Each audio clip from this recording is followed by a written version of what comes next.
ನಿನ್ನೆ ಬಹಳ ವ್ಯಂಗ್ಯವಾಗಿ ಟೀಕೆ ಮಾಡಿತ್ತು. ಜಿ ಅಂತ ಓಡಾಡ್ತಿದ್ರು ಯತ್ನಾಳ್ ಅವರು, ಈಗ ಅವ್ರನ್ನೇ ಸಸ್ಪೆಂಡ್ ಮಾಡಿದ್ದಾರೆ, ಎಕ್ಸ್ಪೆಲ್ ಮಾಡಿದ್ದಾರೆ ಅಂತ.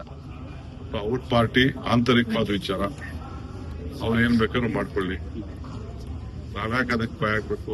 ಇಂಟರ್ನಲ್ ಪಾರ್ಟಿ ಮುತ್ತು ರತ್ನಗಳನ್ನೆಲ್ಲ ಎಲ್ಲ ಇಟ್ಕೋಬೇಕು, ಇಟ್ಕೊಳ್ಳಿ. ಸರ್, ಇವತ್ತು ಸಚಿವ ಸಂಪುಟ ಸಭೆ ನಡೀತಾ ಇದೆ. ಸಭೆಯಲ್ಲಿ ಹನಿ ಟ್ರ್ಯಾಪ್ ವಿಚಾರ ಪ್ರಸ್ತಾಪ ಆಗುತ್ತೆ ಅನ್ನುವಂಥದ್ದು ಸರ್. ನನಗೆ ಗೊತ್ತಿರೋದು, ನಾನು ಚೀಫ್ ಮಿನಿಸ್ಟರ್ ಫೋನ್ ಮಾಡ್ಬಿಟ್ಟು ಈಗ ಪಾರ್ಟಿ ಮೀಟಿಂಗ್ ಇದೆ ಹೋಗ್ಬೇಕು ಅಂದ್ಬಿಟ್ಟು ಬಂದಿದ್ದೀನಿ, ಅಷ್ಟು ಮಾತ್ರ. ಒಳ ಮೀಸಲಾತಿ ಮಧ್ಯಂತರ ರಿಪೋರ್ಟ್ ಸಲ್ಲಿಕೆ ಆಗಿದೆ, ಅದೆಲ್ಲ ಚರ್ಚೆ ಮಾಡ್ತಾ ಇದೀವಿ. ನಮ್ಮ MLAs ಎಲ್ಲ ಆಲ್ಮೋಸ್ಟ್ ಮಿನಿಸ್ಟರ್ಸ್ MLAs ಎಲ್ಲ ಕೂತ್ಕೊಂಡು ಸಾಧಕ ಬಾಧಕಗಳೆಲ್ಲ ಚರ್ಚೆ ಮಾಡಿದ್ದಾರೆ. ಮುಂದಿನ ದಿನದಲ್ಲಿ ನಮ್ಮ ಪಕ್ಷ ಅವ್ರ ಜೊತೆ ಕೂತ್ಕೊಂಡು ಚರ್ಚೆ ಮಾಡ್ತದೆ. ಆಮೇಲೆ